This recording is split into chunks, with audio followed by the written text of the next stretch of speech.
Hola, en esta ocasión vamos a hablar de capacitores electrolíticos. Los capacitores electrolíticos forman parte de una enorme fauna de capacitores, pero en particular los electrolíticos son elementos esenciales en la electrónica, pero que también presentan algunos inconvenientes. Entonces vamos a tratar hoy a los capacitores electrolíticos. Los capacitores electrolíticos forman parte de una enorme variedad de dispositivos de distintas formas, tamaños y capacidades. Entonces tenemos aquí algunas muestras de lo que son los capacitores electrolíticos y los capacitores en general, y vamos a comenzar. Tenemos aquí el modelo teórico de un capacitor ideal. Son teóricamente al menos un par de placas paralelas que lo único que hacen es almacenar energía por un momento y la sueltan en el siguiente instante, y la señal no sufre ningún tipo de deformación. Ahora bien, la realidad no es así. La realidad es algo más parecido a lo siguiente. Aquí tenemos un modelo más cercano a la realidad, y es que los capacitores reales tienen una inductancia y una resistencia. Se les conoce como ESL, inductancia en serie equivalente, y ISR, resistencia en serie equivalente. Está por sus siglas en inglés. Esto causa algunas pérdidas en la señal. Lo que podemos ver es que entra la señal y sale no necesariamente degradada, pero sí con ciertas pérdidas. Ahora bien, ¿a qué se debe esto? Bueno, esto se debe básicamente a la construcción física del capacitor. Vamos a ver el esquema de un capacitor electrolítico. Tenemos aquí que son dos láminas metálicas rodeadas de un dieléctrico, y que tienen además un líquido bastante viscoso, que sirve como dieléctrico junto con el papel que tiene. Bueno, no es papel, es un plástico, y todo esto está enrollado en un soporte metálico, en un recipiente metálico, y tiene un forro de plástico, y sobresalen de ahí los dos conectores que tienen uno carga positiva y el otro carga negativa. Esta construcción es la que hace posible que sea compacto el capacitor electrolítico, pero al mismo tiempo la construcción es la que hace que se introduzcan esos, vamos a llamarlo, defectos, que serían la inductancia equivalente y la resistencia equivalente. Entonces esto hace que no reaccione exactamente como debería, o teóricamente debería. Entonces vamos a ver cómo es el comportamiento real de un capacitor electrolítico, bueno, de los capacitores en general. Aquí tenemos la gráfica que nos interesa. En amarillo está el capacitor electrolítico, y tenemos distintos tipos de capacitores que se comportan mejor que el electrolítico a altas frecuencias. De hecho, lo que podemos ver por la gráfica es que aproximadamente a algo más de 1 kHz, a 1 kHz para fines prácticos, los capacitores electrolíticos dejan de cumplir su función, y en este sentido son los primeros, son para bajas frecuencias, y de hecho esa es la razón fundamental por la que se les emplea básicamente en fuentes de poder.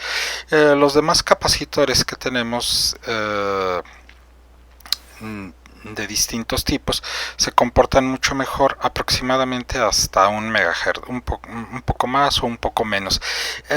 ¿Por qué aumenta la resistencia en serie equivalente o la impedancia? Lo que sucede es que como tienen una inductancia asociada, esta inductancia es la que comienza a aumentar conforme aumenta la frecuencia.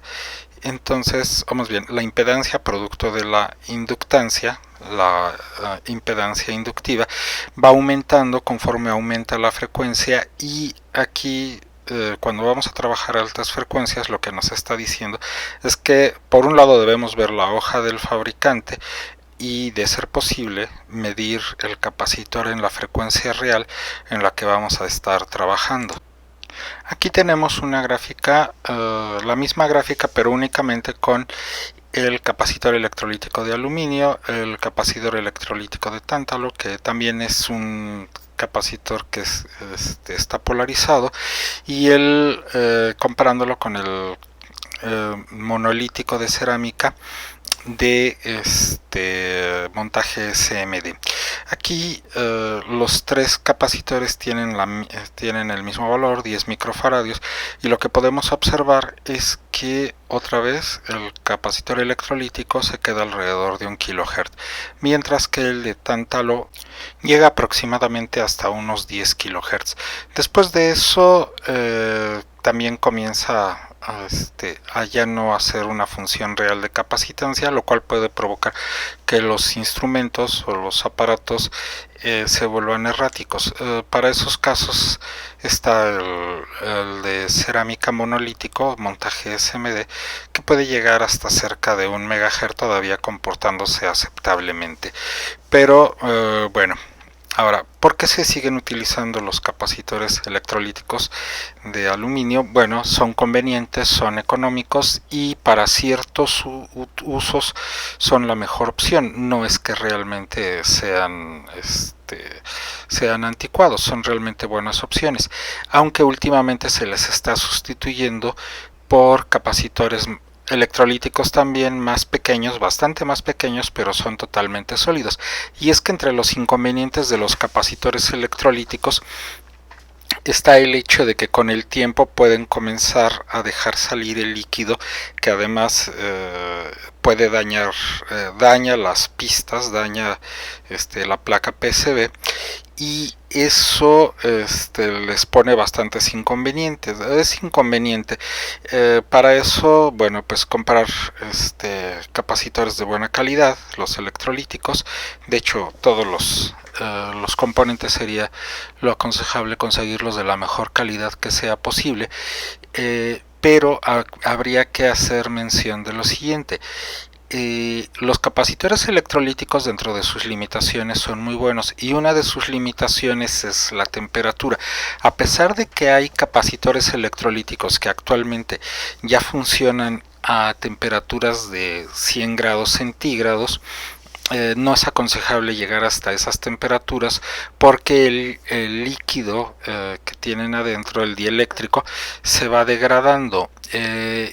Y de hecho, hace algunos años, revisando las hojas de especificaciones, decía que la temperatura óptica de funcionamiento de un capacitor electrolítico era de 30 grados centígrados, y que por cada 10 grados centígrados que aumentara la temperatura de funcionamiento, la vida del capacitor se iba a reducir a la mitad. Esto es importante.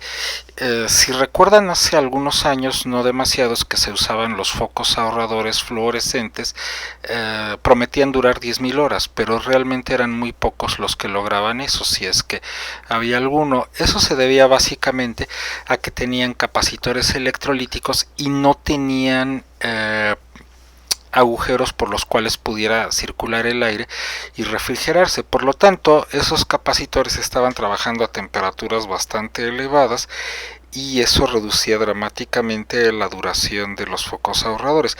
De hecho, hubo multas por parte de la Unión Europea hacia los fabricantes, pero bueno, se les obligó además a poner ventilación, que lo hicieron, apenas fue mínimo lo que pusieron de ventilación, pero además fue cuando ya iban de salida y comenzaban a ser sustituidos por los focos LEDs, que son los que utilizamos, los más utilizados actualmente.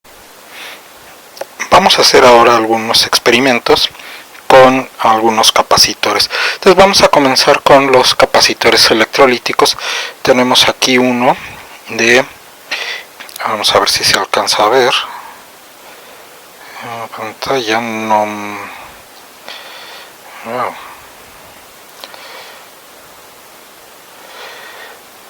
Son 4700 microfarads.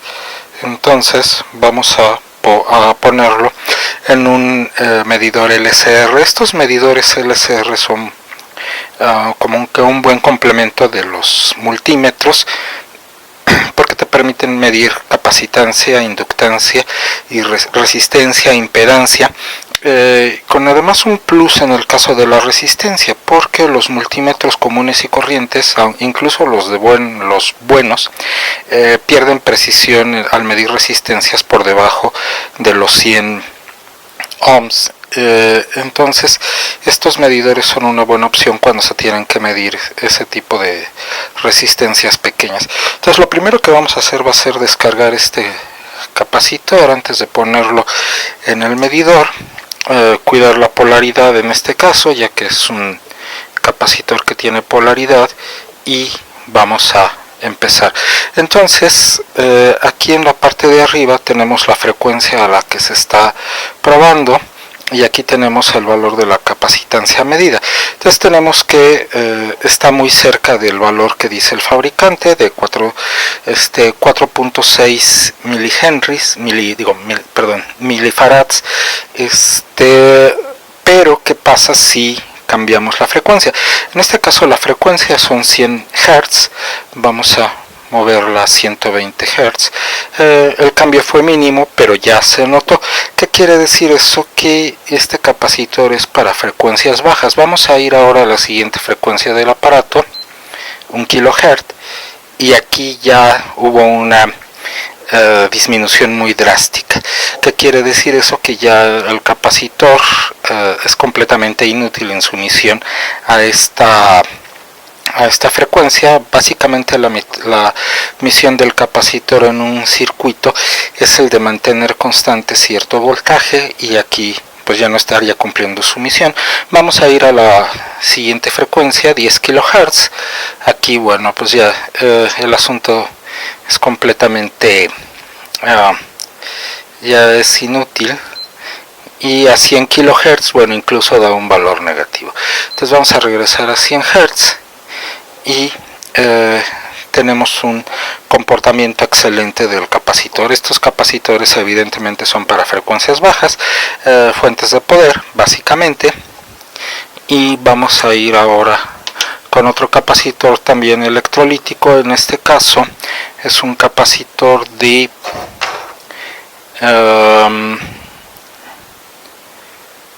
47 microfarads. Vamos a descargarlo también antes de probarlo.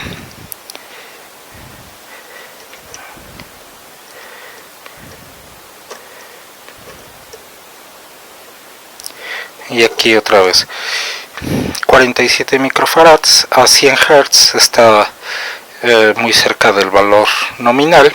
Vamos a 120 Hz, el cambio fue mínimo. A 1 kHz aquí ya comienza a notarse un cambio apreciable. A 10 kHz, bueno, aquí ya dejó de cumplir su misión, y a 100 kHz evidentemente pues no hay nada que hacer. Entonces recordemos que esto no quiere decir que este tipo de capacitores sean malos, sino que tienen un propósito bien definido. Ahora vamos a poner un capacitor de película, lo descargamos y lo ponemos a 100 Hz. Entonces son 10 nanofarads. Vamos a cambiar la frecuencia, 120 Hz, no hay cambios, no hay modificaciones. A 1 kHz básicamente está igual. A 10 kHz ya hubo un pequeño cambio, pero aún así se puede considerar que está en su valor nominal. Y a 100 kHz pues también. Entonces este capacitor se comporta bastante bien a frecuencias altas. Ahora este es un capacitor de poliéster. Vamos a descargarlo y lo ponemos en el medidor. Entonces tenemos que, vamos a ponerlo a 100 Hz. Ahí está, 1 microfarad, 120 Hz, 1 microfarad, no hay cambios. A 1 kHz básicamente no hay cambios. Podemos decir que se conserva igual, pero no, a 100 kHz igual. Se puede decir que también se comporta bien a alta frecuencia, por lo menos hasta 100 kHz.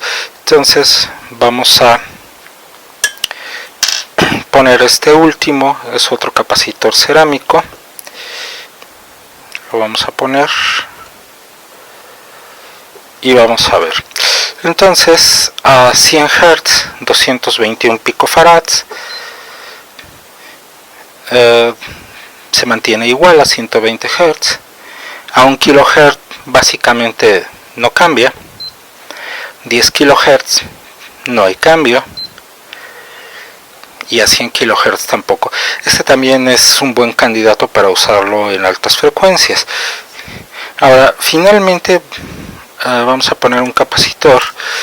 Ya este es un capacitor muy antiguo, bueno, no es antiguo, este en particular es muy reciente, y está hecho justamente para hacer experimentos, y está maquinado de una forma exquisita, es muy bueno, que se consigue muy barato en eBay. Ahora, estos capacitores se comenzaron a usar desde hace mucho tiempo, hace alrededor de un siglo, y se usaron en prácticamente todos los radios. Y una de las razones de su uso tan prolongado hasta el siglo XXI, hasta inicios del siglo XXI en distintos radios, es el hecho de que son también muy buenos. Entonces vamos a colocarlo.